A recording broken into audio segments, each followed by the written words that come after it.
Eu comecei a andar em Franco da Rocha e conversar com pessoas que conheceram... Eita! Espera que deu uma... Eu quero, producione, por favor, uma água. Deixa eu rolar. Obrigado.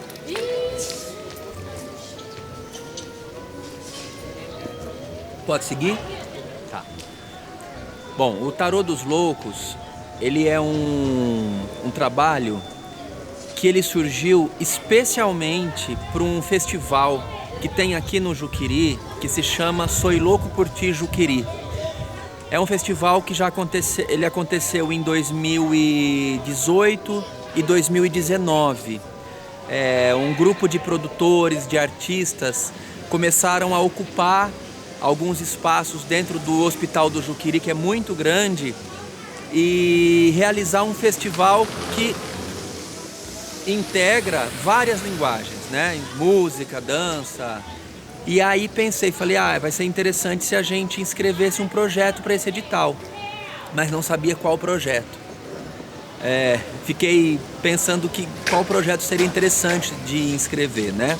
E o projeto ficou da seguinte maneira: o Tarô dos Loucos, nós escolhemos 4 ex-pacientes do Juqueri que já morreram, pacientes de diferentes épocas que estiveram aqui no Juqueri: o Bira, a Biriba, a Carol e o Carlito. E eu me pus em busca das histórias de vida desses 4 ex-pacientes. Então veio a ideia de que não eu, como Eduardo, assim como ator, lesse esse tarô dos loucos, mas que o meu palhaço pudesse ler essas cartas. Porque o palhaço, ele tem uma possibilidade de lidar com as lembranças que eu estava escutando, mas ele não tem um compromisso de falar a verdade. Ele podia brincar com essas memórias, ele podia apresentar isso para o público de uma forma lúdica, trazer as pessoas para o universo do Bira, da Biriba, da Carol e do Carlitos, sem que isso queimasse de imediato as pessoas, sem que isso alfinetasse de imediato as pessoas, porque são histórias também com muita dureza. Tem muita beleza, tem muito encantamento, mas tem muita dureza nessas histórias também.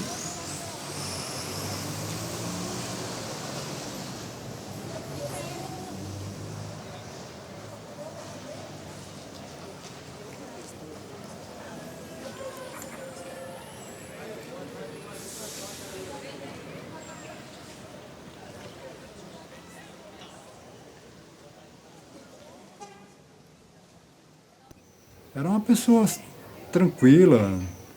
Para mim não tinha nada de doido, não, sabe? Era uma pessoa muito inteligente, ao contrário, era muito inteligente. E até é de se estranhar assim quanto tempo ele passou dentro de um pátio, né? Porque foram quase 30 anos dentro de um pátio. E do alcoolismo, que acho que ele entrou com o problema de alcoolismo, passou a ter o quadro de maníaco depressivo. Mas quem não fica dentro de um pátio não fica depressivo. Você, quem que é o Pedro Quintanilha? Bom, eu me considero em primeiro lugar avô, sou pai, casado, então eu tenho 3 filhos, 2 netas e já a longa data, né? Agora, do lado profissional, trabalhei com muita coisa, já fui serralheiro, já fui escriturário, mas o que eu trabalhei mesmo mais profundamente foi no ramo das artes, nos museus. Por aí eu fui de programador a visual a montador de exposição. Porque nasci em Franco, sou nascido em Franco. E o que separa o Juqueri da cidade hoje é o rio, né? Quer dizer, sempre foi assim, o limite do Juqueri era o rio. E eu morava tinha o rio, uma estrada, e a minha casa era bem do lado dessa estrada. Nasci de cara para o Juqueri. Tem uma casinha que eu nasci até hoje lá. Então, nasci dentro do Parque do Juqueri. Por isso que eu falei para você, sou árvore do Cerrado. Nasci, cresci e ainda estou aqui, no Parque do Juqueri. Foi o início da minha jornada ali, né? E aí começou a aparecer, quando a gente vai se interessando por arte, a gente começa a conhecer alguns nomes. Eu me lembro que o primeiro nome que me surgiu e que eu fiquei encantado foi Van Gogh. Aquela força de Van Gogh assim me inspirou muito. Então foi o primeiro artista que eu realmente me inspirei.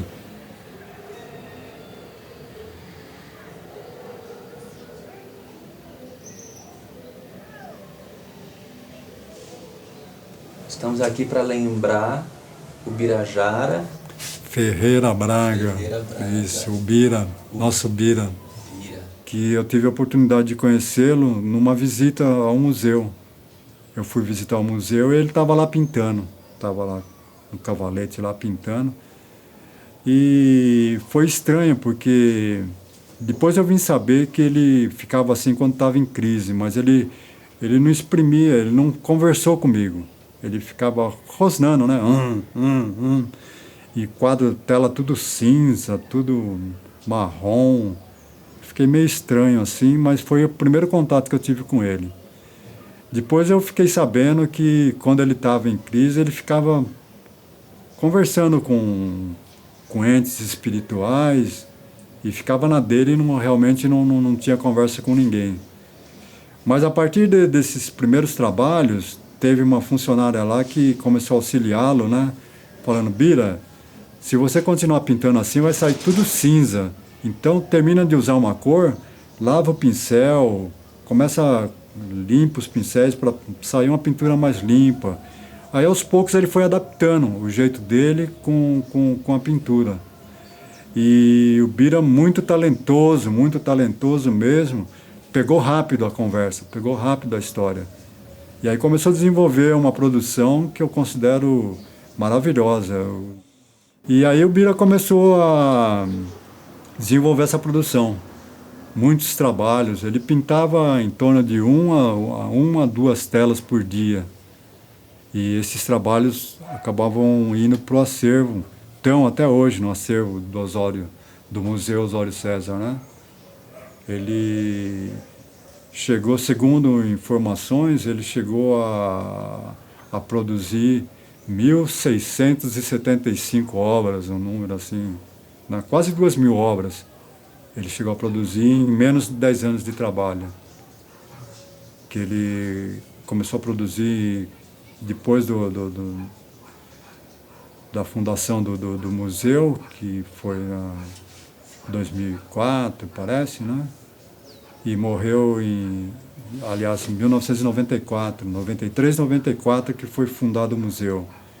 E ele morreu no ano de 2000, quer dizer que em 8 anos ele produziu tudo isso daí de obras. Nesse percurso ele chegou a ganhar prêmios, que inscreveram, teve um concurso que era próprio para psiquiatria, né? Mas inscreveram ele e ele chegou a ganhar o primeiro lugar. Então foi uma realização para ele. Aí ganhou um prêmio de R$ 1.000 na época, que ele pôde comprar as coisinhas dele, comprou um rádio de pilha e podia sair, comprar. Nessa época que eu conheci melhor ele, que ele podia sair mais do hospital, então domingo de manhã eu podia esperar o Bira chamando no quintal. Aí eu atendia ele, a gente tomava café, conversava um pouco, e falava sobre arte, sobre o trabalho dele, né? Numa dessas conversas foi que ele reclamou para mim que estava precisando do marchand. Porque, falou, o Quintanilha, todo o trabalho que eu faço, termina um trabalho, a mulher vem lá e carimba, acervo do Juqueri. E eu não posso vender nada. Tem outros pacientes que vendem trabalhos e eu não posso vender, porque fica tudo acervo, né? Aí já porque o trabalho dele era considerado muito bom. E também porque ele tinha ganho prêmio, então não podia vender trabalho do Bira. Só que ele tinha necessidade de ter o seu dinheirinho. Nessa época eu estava com um emprego um pouquinho melhor, então eu comecei, não fui marchand dele, mas comprava material, no início eram umas telas, comprava as telas, as tintas, aí ele produzia e me vendia as telas. Vinha com o recibo, tudo, comprava as telas dele. Depois não deu mais, o dinheiro não deu mais para comprar tela, comecei a comprar tecido. Aí foram os tecidos que ele fez vários trabalhos em tecido. Depois não deu mais para comprar tecido, foi diminuindo. Aí ele fez os últimos trabalhos em papelão. E aí paramos, né? Andar ao léu, sem objetivo, né? Se eu andar com objetivo, aí cansa, né? Maria Bethânia, eu nunca pensei acabar tudo assim. Maria Bethânia, adeus, eu te peço, tenha pena de mim. Hoje te confesso, com dissabor, eu não sabia, Maria Bethânia, e nem conheci. Eu pegava o trem, lá fui pegar o trem, eu quase caí do trem. O trem você lembra é um meio de comunicação. Dá a impressão que você vai levando uma mensagem de esperança, né?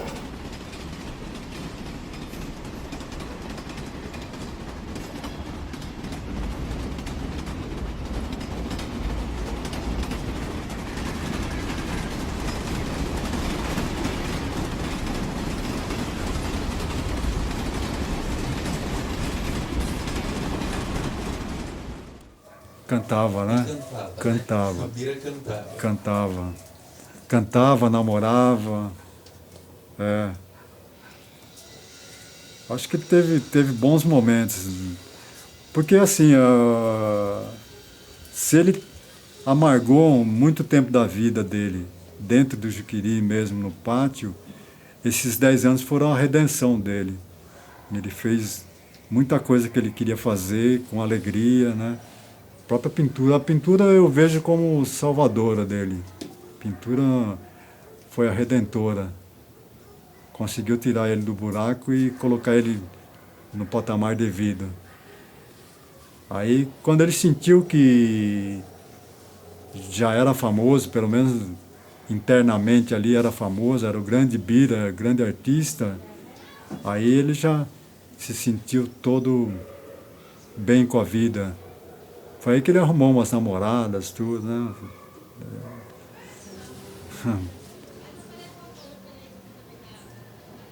Bom, ele era brincalhão. Tinha duas partes do Bira. Uma pessoa muito inteligente, então quando ele conversava sério, mas ele tinha esse aspecto bem-humorado também, né? Ele tinha um humor inteligente. Lembrava um pouquinho meu pai, assim, tinha aquelas tiradas com a inteligência dele. Tinha um vozeirão, era um pouquinho mais alto que eu.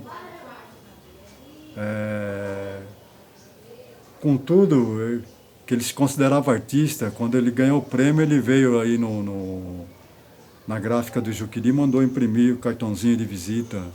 Birajara Ferreira, Braga, artista plástico, Avenida dos Coqueiros Sem Números, fez o cartãozinho dele e tudo, mas ele se considerava já um artista e que tinha assim essa promessa de ser um dia reconhecido, né? Mas era humilde, então a amizade nossa foi gostosa. Agora, a pessoa quando sofre da doença mental, ela é discriminada e depois fica complexada. Fica complexada porque ela vê que ela é discriminada, né? Pelas pessoas, ninguém aceita ela. Aí, você está conversando, todo mundo acha que o doido está falando coisa com coisa, né? Tá biruta. Se pratica o ato, é doente, é louco. Então ele chama sequela moral. O complexo é sequela moral, é a pior doença que tem.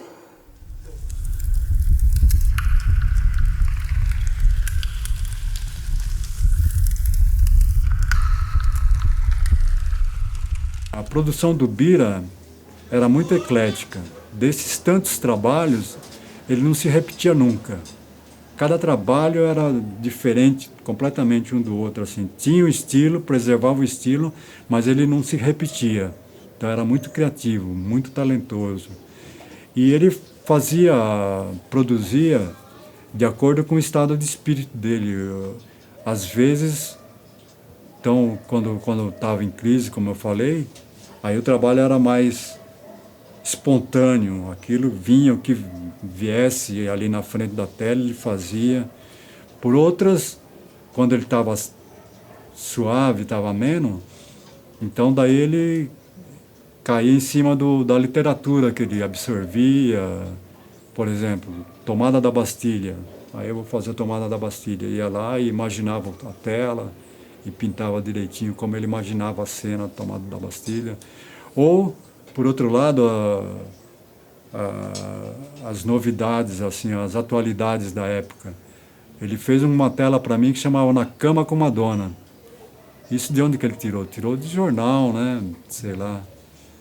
E aí, produzir em crise, para mim, é sinônimo de espontaneidade. Porque, aliás, o acervo do Osório prima por isso. Como são pacientes psiquiátricos, né, ou envolvidos com a psiquiatria, o que mais me marcou nos trabalhos, são 8.000 obras, tem mais de 8.000 obras no acervo, é a espontaneidade, porque não é como um artista dentro da sociedade que tem que se preocupar com o mercado, com crítica. Fala-se, né, o louco não tem filtro, mas ali, então surgia um trabalho com espontaneidade. Dava vontade de pintar, ele não ia perguntar por que estava pintando aquilo. Pintava. Se estava suave, a pintura saía suave. Se estava em crise, a pintura saía com mais intensidade. Essa, acho que é uma característica de falar que está em crise, né, mas fica um tanto, não vou dizer agressivo, mas fica mais forte, mais visceral a obra quando a pessoa não está norteada, né? Confete, pedacinho colorido de saudade. Ai, ai, ai, ai. Ao viver da fantasia, meu bem, confete, eu confesso que chorei. Eu chorei porque lembrei do carnaval que passou, daquela colombina que comigo brincou. Ai, ai, ai, ai, confete. É bem por aí mesmo, né? A história da vida. Terminou assim. Ele morreu, mas não morreu frustrado, né? Ele teve a oportunidade dele de se descobrir como gente, como artista. E aí isso foi importantíssimo para ele. Porque não fosse isso, não fosse a arte, ele não teria tido nada na vida. Que veio jovem ainda para cá, né? Morreu com 70 anos. Mas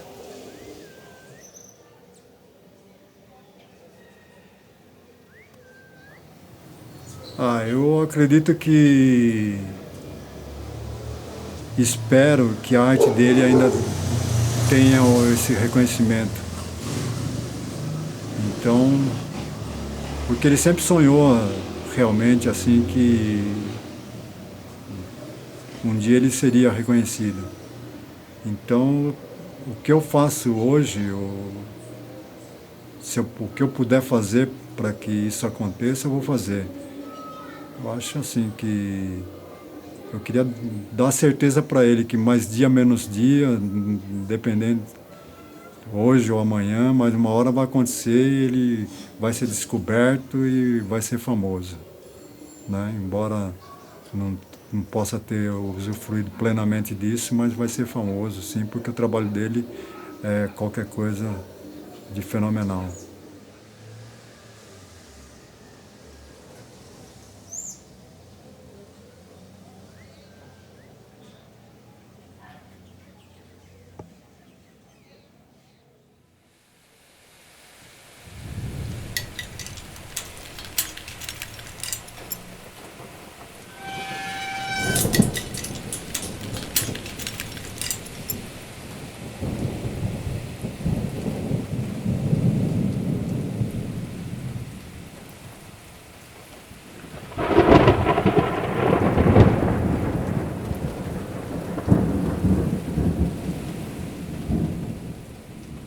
O Carlito não gostava muito de falar sobre a vida dele, quando ele se referia à família, por exemplo, ele não, só falava assim, não gosto de falar muito da minha velha, quer dizer, da mãe dele, no caso, né? Porque acho que precisou, né, trazer ele não gostou. Mas... Não dá dó, né? Você vê? E ele é esquizofrênico, né? O Carlito era esquizofrênico. É.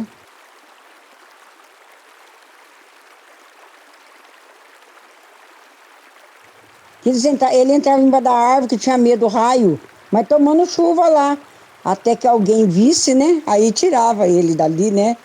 Mas caduco dentro da cabeça, fazer o quê? Fazer o quê, né mesmo? Ele tinha as esquisitices dele, mas ele era um bom menino.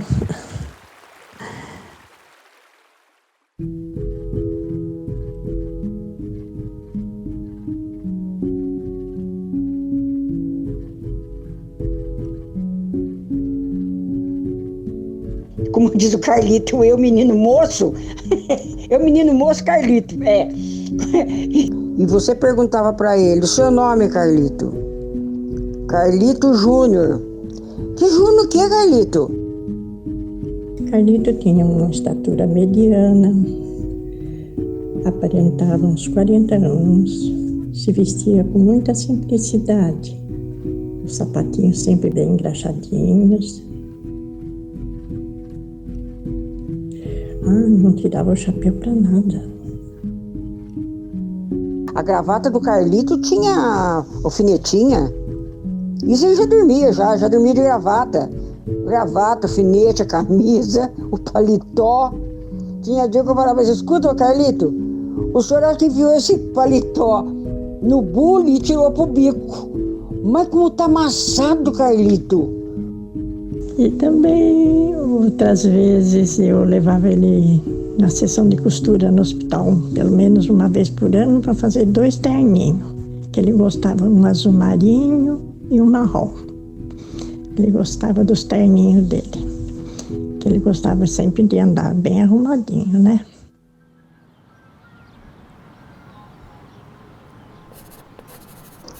Ele levava os livros de registro para registrar as pessoas que morriam lá em cima, tinha que registrar o óbito, né? Era um livro grosso, largo, e ele ia com aquele livro embaixo do braço. Era mais moço, né? Tinha bastante força, lá ia ele. E com isso ele fazia muita amizade lá no fórum. Muito carismático, muito dedicado ao seu trabalho na portaria, muito responsável. Não gostava muito de falar. Era um pouco tímido, calado. Gostava muito de ler o jornal. Ia nas bancas, trazia as notícias para nós. Ele comprava jornal para levar para médicos lá em cima, o diretor, não sei para quem. Ele gostava de levar todo dia um jornal lá para cima, não sei para quem que ele levava. Ele era muito querido, era muito conhecido. Toda pessoa ia lá pedir informação para ele, até para ir para São Paulo, em algumas ruas lá, pediam informação para ele, sabe? Ele era muito prestativo nessa época. O Carlito era ponto de referência na cidade. Ah, me espera ali no Carlito. Aí eu vou buscar para lá do Carlito. Não, fica ali no Carlito que eu te pego. Era ponto de referência. Onde você mora? Você assim, para lá do Carlito. Tudo era o Carlito.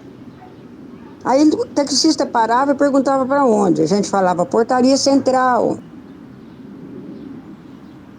O Carlito, ele tinha assim as histórias dele, que ele falava que ele trabalhou no Correio, mas eu não sei se é o Correio de São Paulo, que Correio que era.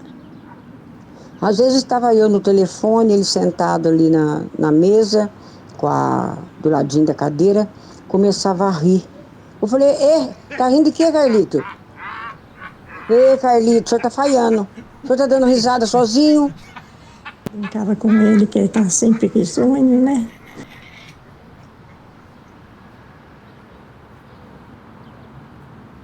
Não, dona Maria, tô lembrando de um caso que passou lá em Caconde.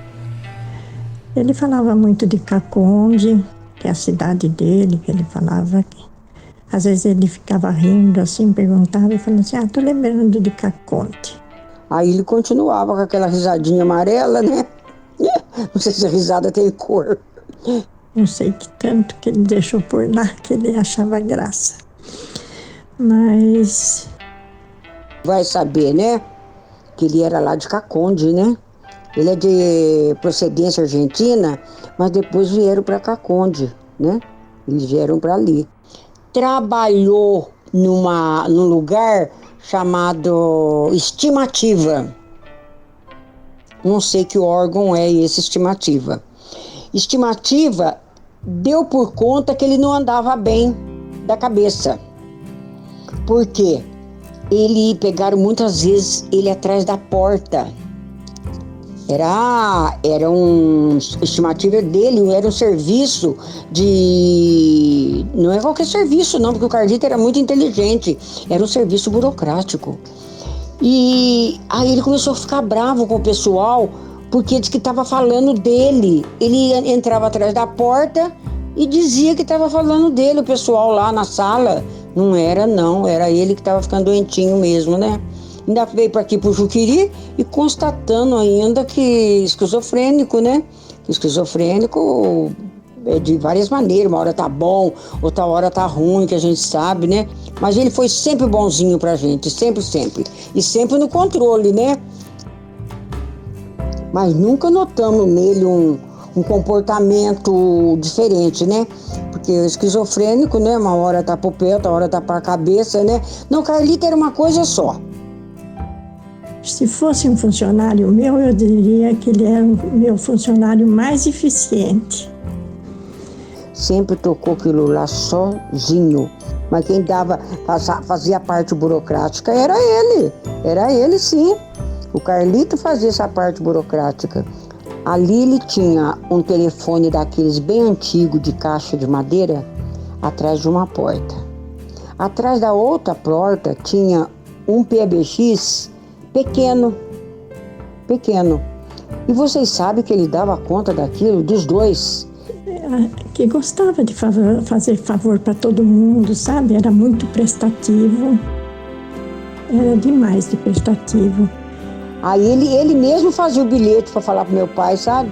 Ele olhava no bilhete e ia falando pro meu pai: "Senhor Raposo, é pro senhor descer lá no telefone que Minas Gerais quer falar com o senhor, senhor Raposo." "Ah, tudo bem, Carlito, tô indo." Já era idosinho, já era. Mas subia o morro e ia lá prestar o serviço. A gente dava um dinheirinho para ele fumava bastante, viu? Fumava bastante. Aí ele ia pro quartinho dele e assistia a televisão dele lá, que ele gostava de futebol, né? sentava na caminha dele e assistia televisão. Gostava muito de futebol, muito, muito, muito. Ler jornal, entendia, viu? Entendia as coisas. Tempo do frio, ele sentava no quarto dele e punha o cobertor sobre as costas, né? E aí ele ia assistindo a televisão dele, um pouco cochilava, um pouco ele dormia. Tinha hora que eu falava assim, Carlito, o que o senhor tá assistindo futebol aí? Tá fazendo gol aí, o senhor não tá nem vendo? O senhor tá dormindo? Não tô dormindo não, dona Maria, tô pensando no negócio aqui. Mentira. Saía de fina, viu? Eu saía de fina de todos. Eu tava junto. Dona Palmira, não dá não. A dona Maria, ela vai almoçar na casa dela, mas depois ela vai ter no cemitério, lá onde estão os filhos dela e o marido. Ela vai no cemitério e senta com essa roupa na minha cama. Não vai trazendo mau espírito aqui, dona Palmira. Ele não gostava, não queria saber de mexer com os espíritos não, sabe? De jeito nenhum. Nossa, por que tá arrumando a cama aí outra vez, Carlito? Não.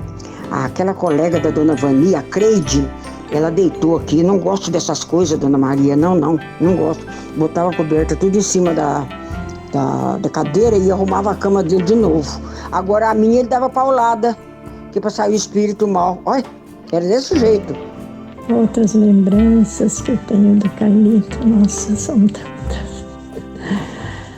Desfile de 7 de setembro, ele se arrumava todo, pegava uma bandeirinha e ia lá fora também, abanar a bandeirinha do Brasil, sabe? Uma vez ele foi mordido pelo escorpião, aí tive que levar no Pasteur para tomar injeção, né? Ele almoçava lá na portaria, viu? Eu arrumei até uma cozinheira para ficar fazendo comida lá para ele. Não bem isso, lembro dele. A dona Loia cuidava muito dele. Fazia almoço e fazia janta para ele todo dia.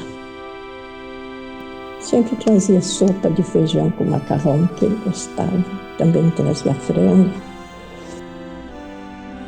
O Carlito pertencia à chácara. Essa chácara plantava muito beterraba, muita verdura, né? Muita coisa que às vezes ajudava bem a cozinha do hospital, sabe? Eles plantavam, os pacientes mesmo, né? Ficava bem na beira de linha de trem.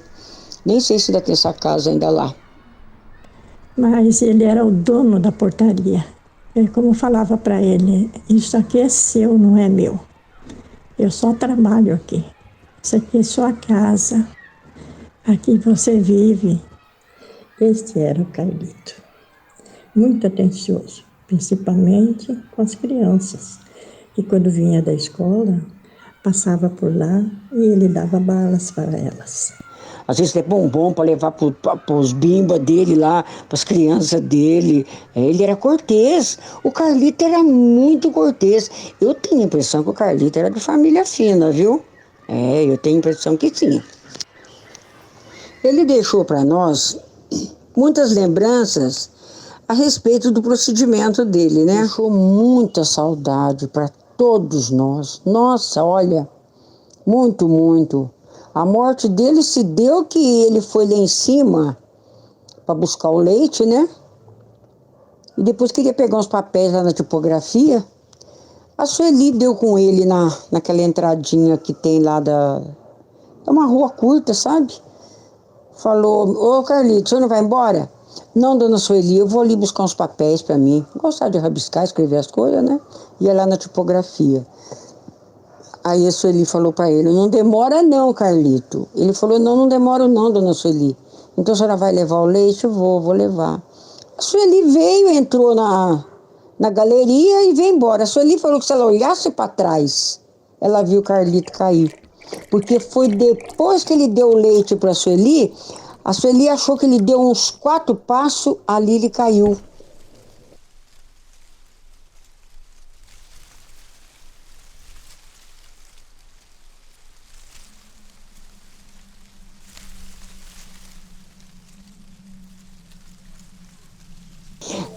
Pra gente, parecia que o Carlito era eterno. Nunca passou para a cabeça da gente, pelo menos da minha não, vai falecer. vai morrer. Nunca pensamos nisso. Quando ele faleceu, uma semana depois, terminou a portaria. Deixou de existir a portaria da estação. Por que a gente estava ali? Ele segurava, ele era um marco ali. Se não tivesse Carlito, não tinha nós também, não. Estava ali marcando a época ali, viu? Até lá tem o nome, Alameda Carlito.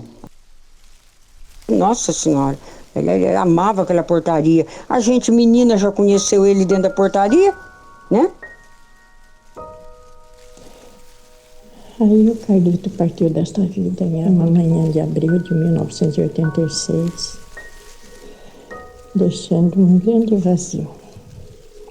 Mas uma lição de vida, de servir ao próximo, sem esperar nada em troca. O Carlito era, olha, não tem nem como falar para vocês. A gente enche de orgulho o coração da gente por ter uma amizade daquela, conhecer uma pessoa que era doente da cabeça, esquizofrênico, e uma pessoa tão dada, tão amorosa, tão reconhecida, fazia todas as gentilezas.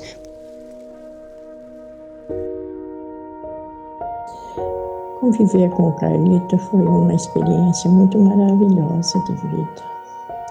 Era um ser iluminado que eu pude conviver.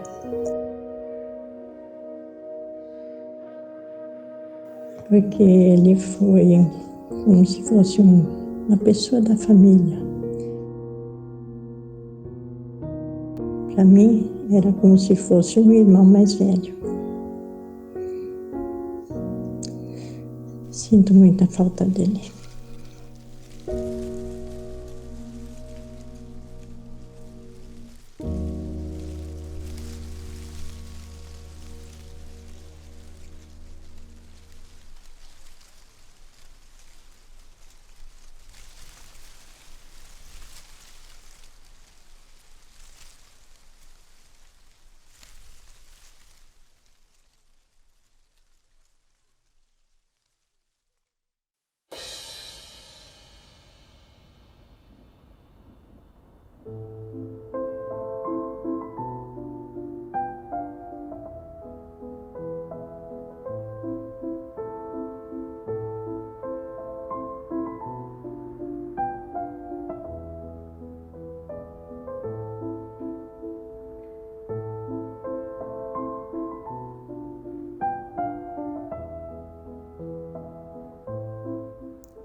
Quem foi Carol? Era uma louca querida que ganhou o afeto de muita gente. Carol foi trazida para nós por várias vozes. Olá, boa tarde, Eduardo. Eu sou Kedair, sou funcionária do Complexo Hospitalar Juquiri. Então, vou te dar meu nome completo. Eu sou Kedair Garcia de Souza Hag. A Silene é uma funcionária também muito antiga, aqui no Juquiri, trabalha desde 1994 e nós acabamos tendo uma conversa. Lembrou histórias de alguns ex-pacientes. Eu perguntei da Carol. A encomenda que você me fez foi para falar sobre Carolina Borsach, que é a nossa querida Carol.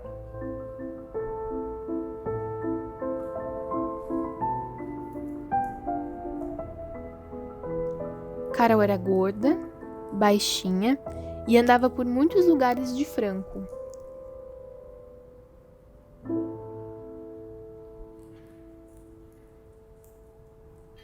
Paciente, assim, ela tinha liberdade de andar pela cidade, né?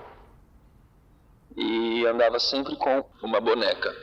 Você via sempre a Carol andando com um vestidinho e chorava.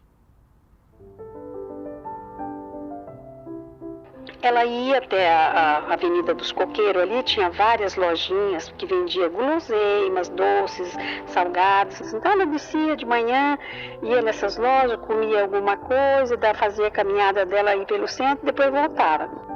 Num quartinho escondido, Carol guardava papelões para comprar doces. paciente organizada, meiga, carinhosa e assim, muito, muito, muito organizada. O armário onde ela dormia, que é um armário de cabeceira, com seus poucos pertences, mas tudo arrumadinho. Contam que Carol nasceu e viveu no Juqueri. Tem alguma coisa assim que ela veio para cá ainda criança, que aqui muito antigamente a gente tinha clínica infantil. Mas disso eu não tenho conhecimento, não posso afirmar para você se é verdade ou se é só mesmo assim a questão de delírios aí. Isso eu não tenho como afirmar.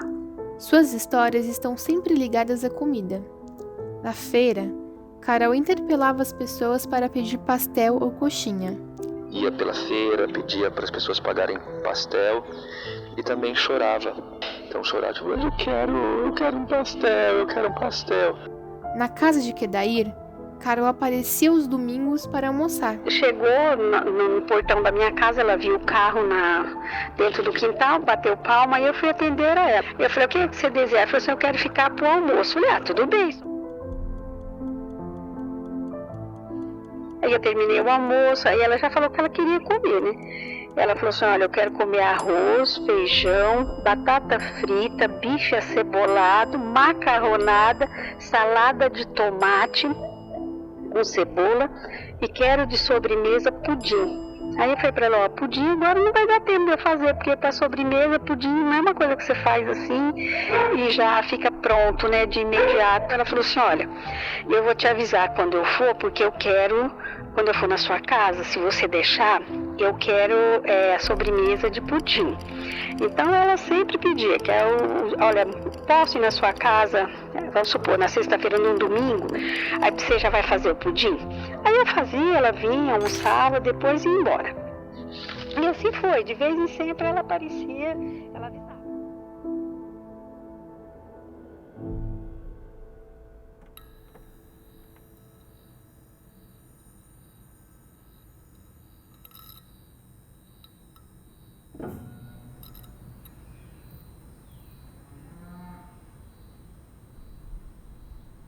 Carol não se desgrudava das bonecas. Assim, as bonecas ficavam, que nem eu falo pra você, no pequeno criado mudo que ela tinha do lado da cama dela, lá ficava todas as bonecas, sempre com as roupas bem arrumadinhas, sabe, que não é aquela, não deixava pelada, as bonecas dela tudo vestida, bem arrumadinha, bem ordem, as maiores, as menores, tudo assim, bem colocadinho, né, muito, muito organizada, como eu sempre falei.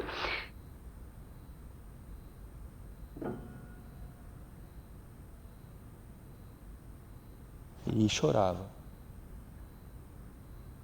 Aliás, Quedair lembra também a força de Carol. Contam que quebrou um portão de ferro enorme quando moça, para poder sair. Quedair fora telefonista e amiga de Carol. Quando Carol gostava de alguém, gostava muito. Quando detestava, deixava claro também. Carol era assim, se ela gostava, se não gostava, ela deixava você conversando sozinha e saía e ia embora. Ai, quedo! Era o bordão que ela dizia quando rejeitava algo. Detestava estar presa.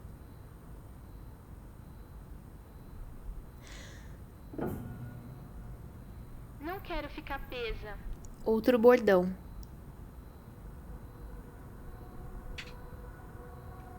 Sua vida toda estava ali no Juqueri. Fez escândalo quando a levaram para uma colônia fora do Juqueri. O carro que a levou trouxe-la de volta. No tempo que eu conheci, ela tem um irmão e ela, de vez em quando, dava uma loucura para falar com esse irmão e ela andava com o telefone do irmão dela.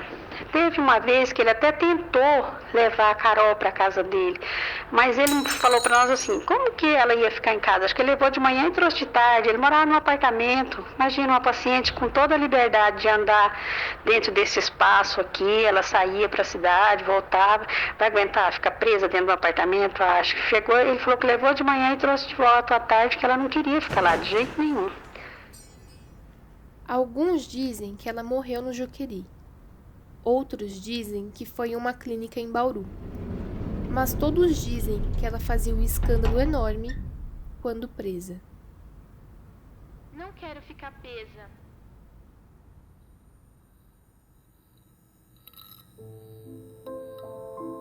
Tinha uma bolsa grande, dentro dessa bolsa vários objetos, né, com bolsinha, tudo arrumadinho, tudo numa ordem que eu falei, Carol, dá inveja a sua bolsa, tudo arrumadinho, sem problema nenhum. E assim foi, a gente tinha essa relação, graças a Deus, muito boa. E eu tenho dela, assim, uma lembrança muito, muito carinhosa, sabe? Uma criatura. Quem conheceu Carolina tem dela a maior, eu tenho certeza. Eu falo dela com muito carinho e eu acho que todos.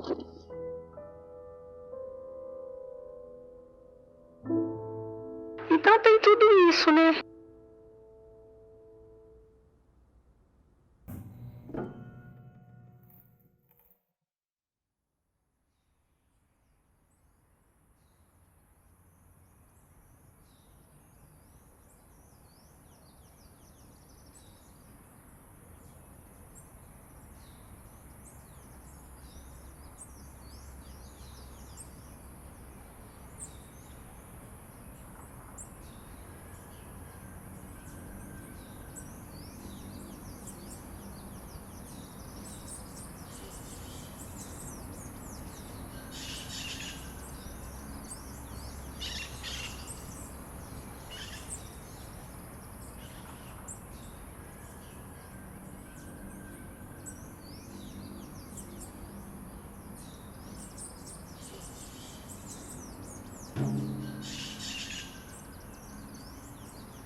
Então, quando são pessoas que conviveram para além dos muros do Juquiri, são pessoas que têm uma importância para a cidade, para a memória de Franco da Rocha, para a memória da nossa região, para a memória do país.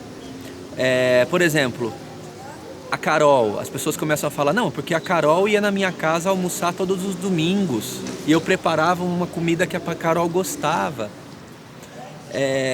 A despeito delas não terem uma convivência com uma família, com o que a gente chama de família, parece que eles vão alastrando em Franco da Rocha e vão inventando as famílias deles de algum modo aqui. O Tarô dos Loucos é uma forma de conversar com os mortos. Eu sinceramente acho que num tempo como o nosso,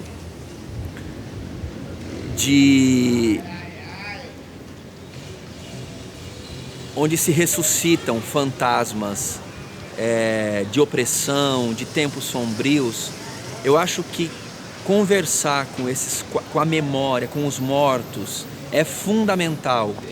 É muito significativo estar aqui na entrada do Juquiri, falando tudo isso, lembrando como foi a primeira edição do Tarô dos Loucos. Esse grafite aqui, ele foi feito pelo Pedro Quintanilha, para a gente trazer de novo a loucura, essa loucura necessária do Bira, essa loucura necessária da Biriba, da Carol, desses artistas que moraram, que fizeram a história do Juquiri. Eu acho que eles têm muito a dizer para o nosso tempo. Não é só uma questão de resgate de histórias passadas. Vamos fazer um trabalho de memória, mas é porque conversar com os mortos, ouvir de novo o Bira, ouvir de novo a Biriba, ouvir de novo a Carol, ouvir de novo o Carlitos, é a gente entender o eco dessas vozes para agora, né? Eu acho que essas coisas, elas precisam se alastrar, elas precisam ecoar agora aqui. A verdade é essa.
Música